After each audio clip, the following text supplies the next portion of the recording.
It has been about 19 months since I decided to start this YouTube channel, and I can remember for the first couple of months where I would post videos and no one was watching. But I kept on posting because I truly enjoy making these videos, and now that I have over 2,000 subscribers, are you kidding me, and thousands of views, this is absolutely crazy. So I'm really thankful for you for joining me on this journey of my own self-discovery. That's why I decided to do this video, although it's nerve-wracking, you know, to ask my own audience for questions. It's also a way of getting to know more about my audience, but also get to know how I am perceived by my audience. And while I'm someone who doesn't really care about what other people think, I think it's important for me to know whether how I am presenting myself is how I am being perceived. And without much further ado, let's get into the questions. The first is from Phyllis. I'm also a 27-year-old eldest daughter who is trying to unlearn certain things. My question to you is, how does it feel to choose yourself? I feel extremely guilty every time I put my needs before other people's needs. I can totally relate to this, because one thing about choosing to do something different as a firstborn daughter or eldest daughter who for a very long time has been a servant to their family, the guilt is always going to be there.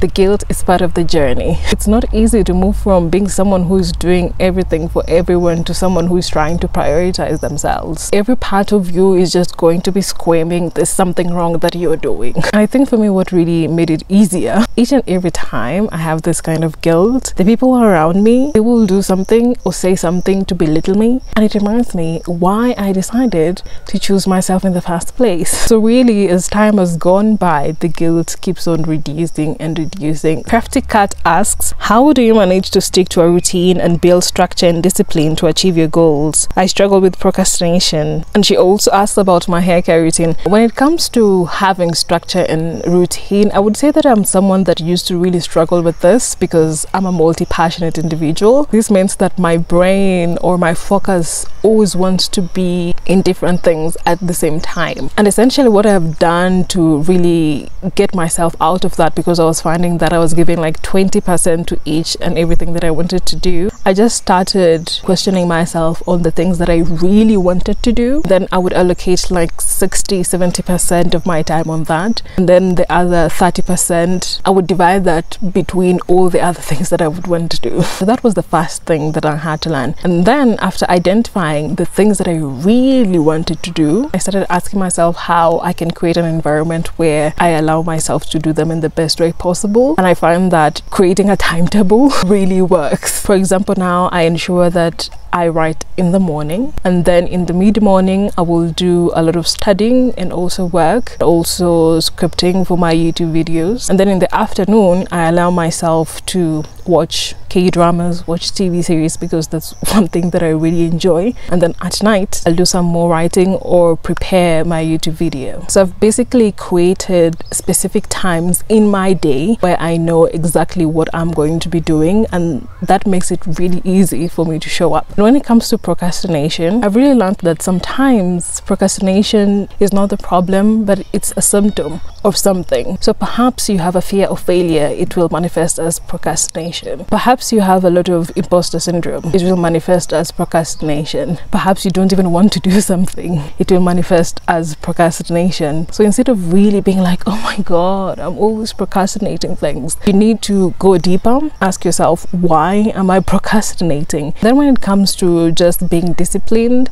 it really comes down to having a why. You need to ask yourself why you do things. That is really going to ground you. The why has to be so strong that it's enough to push you even on the days that you don't want to do something, because that's the thing about being committed to something. You have to show up even on the days that you don't want. And one thing that I really do well is having deadlines with myself. When I'm doing something, when I'm doing a project, when I'm even shooting a video, I always have a deadline. I always have the publication date. It needs to go up by this day. And I think this is something that I picked up from working in corporate, because in a lot of these companies you work by deadlines. Most times there's really no room for excuses as to why you didn't meet the deadline, because it goes hand in hand with your performance. And about my hair care routine, which Winnie has also asked about it, if I'm being honest, at this moment I really don't have a hair care routine because I just cannot care to think about my hair, and I think that's a privilege of also having such beautiful long hair. But before I came back to the village, I did have a solid hair care routine, which I've always had for a very long time, over a decade now, I think. And so normally I would actually divide my routine into two. There is the washing the hair and then styling the hair. When it comes to washing, I like using a shampoo, a deep conditioner, and a regular conditioner. Deep conditioner is something that I would use at least once a month or even twice a month, and most times I go for the natural kinds of deep conditioners like bentonite clay or rasu clay, and sometimes I would buy a regular deep conditioner like the sheer moisture, and of course according to what my hair needs, whether it's moisture, whether it's being strengthened, you know, I would look at such things, and I would use a conditioner especially when I'm detangling my hair. And then when it comes to styling, because I like wearing my hair out, especially in twist outs or braid outs, I would use a leave-in conditioner and a curling cream and shea butter,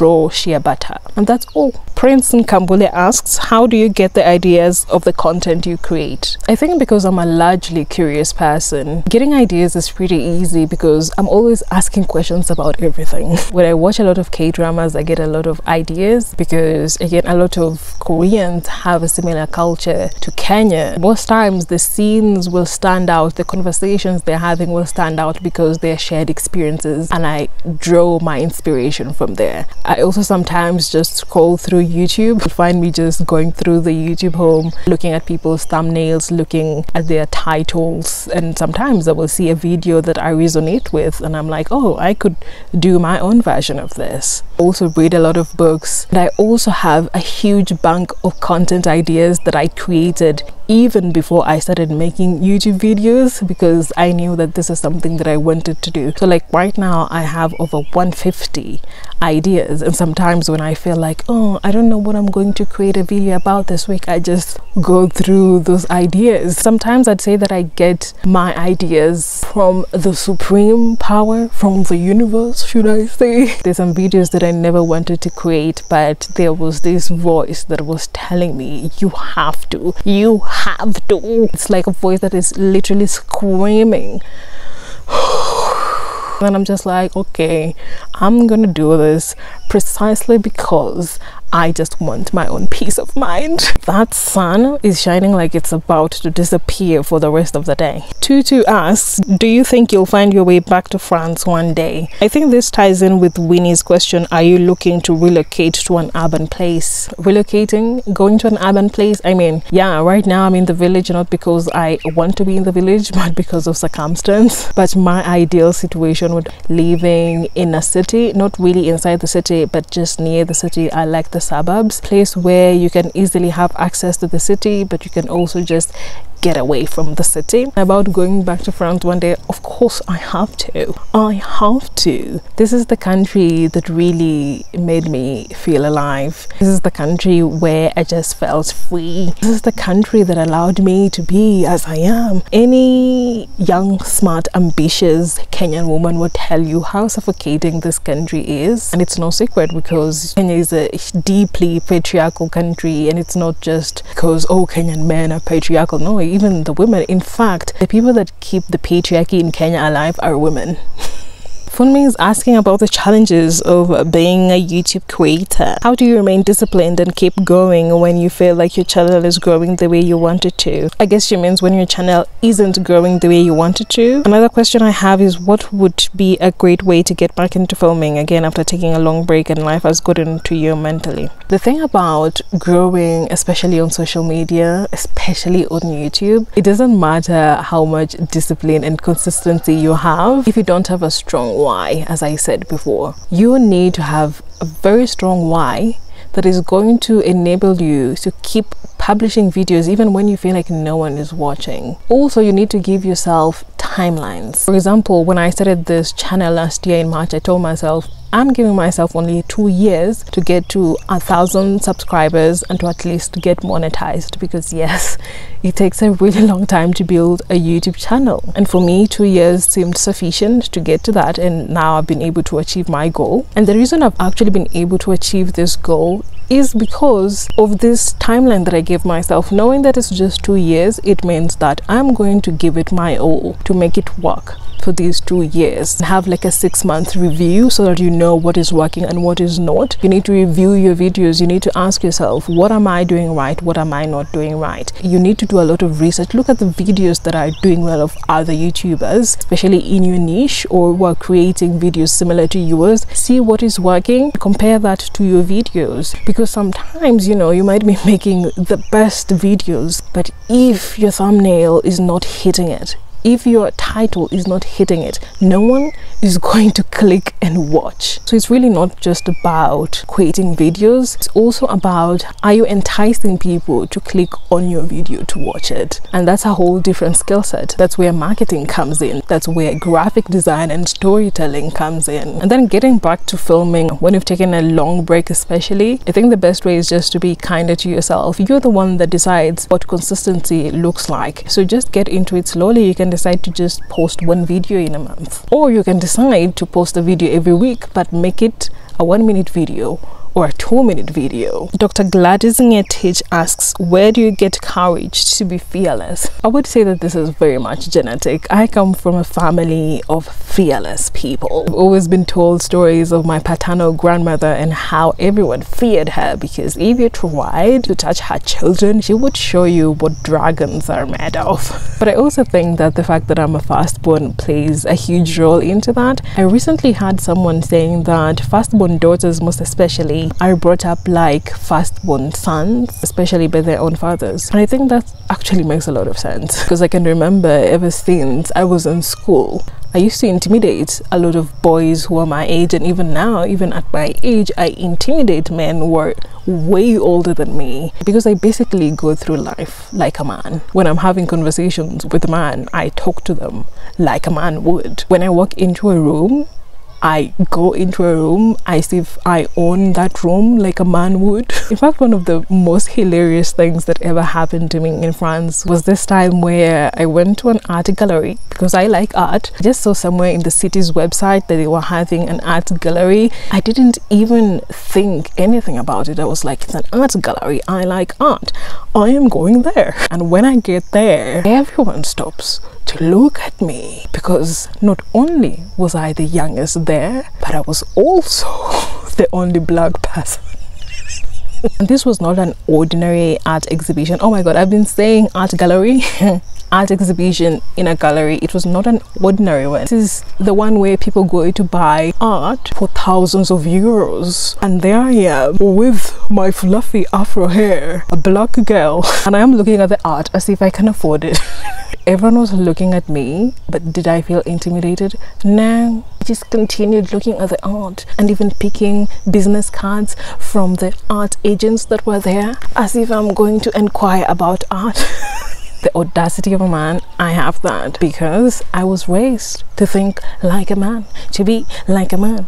I actually saw someone comment on a TikTok video once about firstborn daughters that firstborn daughters are the toughest men you'll ever find, and I completely agree.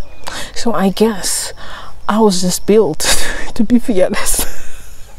Caroline Wikali asks, are you currently in a void and how are you dealing with this? No, I would not say that I'm in a void. I'm actually at a better place right now, but I would say that some time back I was in a void, and what I did to cope with it is just writing down what I was feeling in terms of poetry. I now have a whole full collection of about 50 poems about how I was feeling. I think I'll publish that someday because it's going to be quite helpful. I know that because I have shared some of the poems with some of my friends and they've really loved them. Asas GM, I think, what keeps you going in life? I'd say it's my dreams. I have really big dreams because I want to achieve these dreams. That is what keeps me going. Without dreams, I don't know what I would be. What is the point of living life when you have nothing to aspire to, when you dream of nothing? I have a dream of writing many books to feed my shelf. And every day I'm trying to work towards that by writing at least an essay or a piece of poetry, because those dreams are not going to achieve themselves. You have to make the steps. Each and every day I get closer to my dreams because I am working on them relentlessly. That is what really keeps me going. Herman, or do you say Herman, says, I'm into such essay commentary type videos and was wondering if you have a favorite local channel that features similar content. Personally, I haven't found a lot of local channels in Kenya especially that have this style of videos, and that's why I decided to do it, because this is what I want to watch and I'm not seeing other people doing it. So it's sort of a way of me doing something that I want to watch and also filling in a void. But I would say a channel that comes close is Maisha Kazini, which really focuses more on breaking down what you see in the Kenyan political and governance scene, or also education scene, breaking it down in terms of sociology, in terms of psychology and philosophy. And I deeply believe that that is a channel that every Kenyan and even every African should listen to. Kemi asks, how did you teach yourself to speak eloquently and articulate your beliefs, which are often contrary to the traditional expectations, especially for a firstborn? First, how to speak eloquently, I would have to give thanks to teachers who taught me in primary school, because I kid you not, the kind of hell that we went through, my experience in that school basically was hell. But one of the good things that came out of that is the way I speak. They were so ruthless. My goodness, we used to sing tongue twisters. We used to read dictionaries. We used to write creative fiction every single week. I think at some point it was every single day. We'd even read a lot of storybooks, and then we would be forced to stand in front of the class, or sometimes the teacher would call you to their office and you would have to narrate the whole story that you read. We were really taught to express ourselves in the most military fashion ever. It was a military strategy. You have to do it by all means possible, and we used to be beaten. If you made one mistake, you would be beaten black and blue. So you really had no choice but to be extremely good. When it comes to being articulate and eloquent, it's just a matter of really understanding the subject matter, and two, having the language. And to be good at both of them, it means that you have to study a lot, you have to observe a lot, you have to be curious, ask questions, and these are things that are just part of my own personality. And the fact that I'm able to easily speak about things that a lot of people don't want to talk about is because I just don't fear people. I don't fear systems. I don't fear authority, because at the end of the day, all these things are man-made. I deeply believe in a world that is great for everyone, that benefits everyone, and that's why I'll always speak out on things even when they don't affect me. The last questions come from Raphael. When did you realize that you didn't believe in God? I've actually seen this several times in some of the comments, and I wonder, where do people get this idea that I don't believe in God? Is it because I have videos where I am questioning religion? Because if that makes you think that I don't believe in God, then that really makes me want to ask you, do you think that if someone is questioning the institution of religion, they're questioning God? Does it mean that you believe that religion and God are the same? Because when it comes to me, no, religion and God are absolutely two different things. And I would say that my own experience with the higher power, the supreme creator, what we collectively know as God, is precisely the reason why I decided to distance myself from religion, because I realized that the kind of God that religion is selling is absolutely completely different from the real, true power. I find it absolutely fascinating, the fact that religion has brainwashed a lot of people to think that God is somewhere else that you have to go and look for. God that we are trying to look for in churches and whatnot is already in us, and that means that all of us are God in one way or another. And I know that it's uncomfortable for many people who are religious to hear that. And even if you look at how God has been portrayed in the Bible, it's a God that demands you to suffer. It's a God that is absolutely atrocious to his own people. But that makes sense if you look at the society that we live in, because the society that we live in is built on ensuring that people suffer. And for it to look like it's divine calling for you to suffer, they had to create a way of selling this God that necessitates suffering. This idea of suffering has been sold by religion successfully. You're seeing a lot of people are very complacent. They don't want to change these evil systems, or they'll say, oh, the people who are suffering, they deserve it because they're sinners. So it's not like I don't believe in God, I just don't believe in religion. And we've really come to the end of this video. This has been quite a long one. I enjoyed answering these questions, and thank you very much for actually sending in those questions. I was really scared that no one was going to answer. Once again, merci beaucoup for joining me on this journey of self-discovery on this channel. I hope that very soon that we'll be traveling around the globe and just enjoying the beautiful us that we have been blessed. Always remember to ask questions and challenge perception.